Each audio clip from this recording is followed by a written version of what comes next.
Hello friends, मी भाग्यश्री आणि Bhagyashree kitchen in मराठीमध्ये आपल्या सर्वांचे मनापासून स्वागत आहे। आज पुन्हा मी एकदा पावसाळा विशेष ही रानभाजी घेऊन आलेली आहे। तर भाजी बघूनच तुम्हाला ओळखायला आली असेल की ही तांदूळ कुंदराची भाजी आहे। तुमच्याकडे ह्या भाजीला काय म्हणतात एकदा मला नक्की कमेंट करून कळवा, कारण वेगवेगळ्या भागामध्ये ह्या भाजीला वेगवेगळी नावे असतात।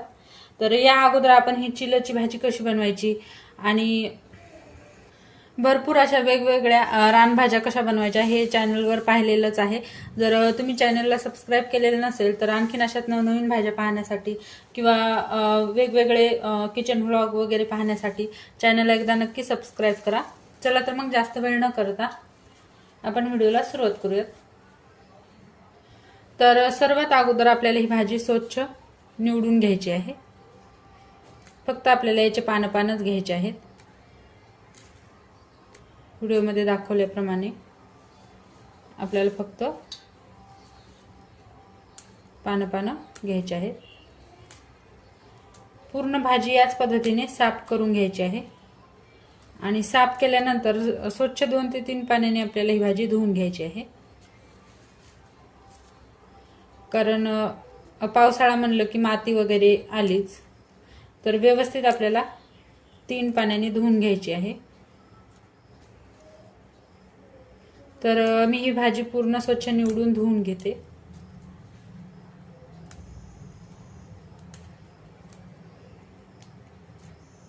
तर इथे मी तांदूळ कुंदरा स्वच्छ धुवून घेतलेला आहे। व्यवस्थित याचे पानं निवडून 2 ते 3 पाण्याने स्वच्छ धुवून घेतलेला आहे, कारण याच्यामध्ये खूप माती असते। त्यानंतर इथे मी कढईत तेल तापाय ठेवलं होतं। तर आता आपल्याला काय करायचं आहे, अर्धा चमच मोहरी व्यवस्थित आपल्याला तडतडून घ्यायची आहे। मोहरी व्यवस्थित तडतडली की त्याच्यानंतर आपल्याला परत अर्धा चमच जिरं घालायचं आहे आणि जिरं घातल्यानंतर इथे मी लसूण जरा ठेचून घेतलेला आहे, लसूण घालायचं आहे। लसूण व्यवस्थित तळू द्यायचा लालसर होईपर्यंत। लसूण लालसर होईपर्यंत तळल्यानंतर इथे मी एक मोठ्या साईजचा कांदा बारीक कट करून घेतलेला आहे।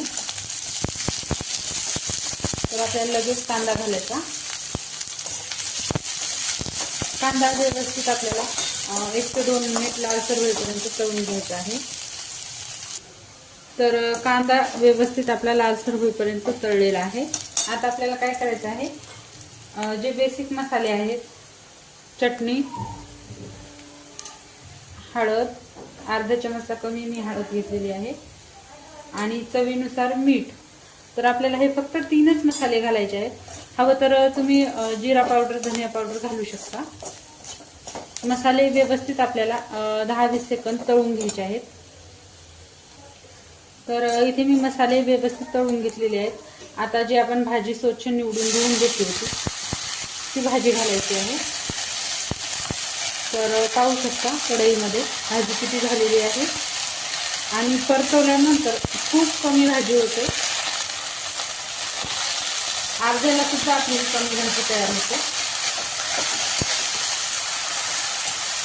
तर गॅस मी कमी केलेला आहे। कमी गॅसवर व्यवस्थित आपल्याला ही भाजी परतून घ्यायची आहे आणि एक्स्ट्रा पाणी वगैरे घालायचं नाही, याच्यामध्येच आपली ही भाजी शिजते। तर याच पद्धतीने मी 2 ते 3 सेकंद मिक्स करते। तर हे पाहू शकता अगदी 2 ते 3 सेकंदामध्ये भाजी आपली अर्धी झालेली आहे। जास्त वेळ लागत नाही या भाजीला। आता ह्या स्टेपला आल्यानंतर अर्धी वाटी इथे मी शेंगदाण्याचं कूट घेतलेलं आहे। शेंगदाण्याचं कूट जास्त बारीक नाही आणि जास्त जाड पण नाही, दरदर पाहिजे आहे आपल्याला। तर शेंगदाण्याचं कूट देखील आपल्याला व्यवस्थित मिक्स करायचं आहे आणि आता परत आपल्याला 2 ते 3 मिनिट मीडियम गॅसवर शिजत ठेवायची आहे। अगदी 5 मिनिटात आपली भाजी तयार होते आणि खायला तर खूपच यम्मी लागते। ज्वारीच्या भाकरीसोबत तर खूपच भन्नाट लागते। एकदा नक्की ट्राय करा आणि तुम्हाला कोणती भाजी आवडते रानभाजी हे मला नक्की कमेंट करून कळवा। तर 2 ते 3 मिनिट मी मीडियम गॅसवर शिजून घेते। तर हे पाहू शकता 5 मिनिटांनंतर आपली तांदूळ कुंदऱ्याची भाजी व्यवस्थित शिजलेली आहे।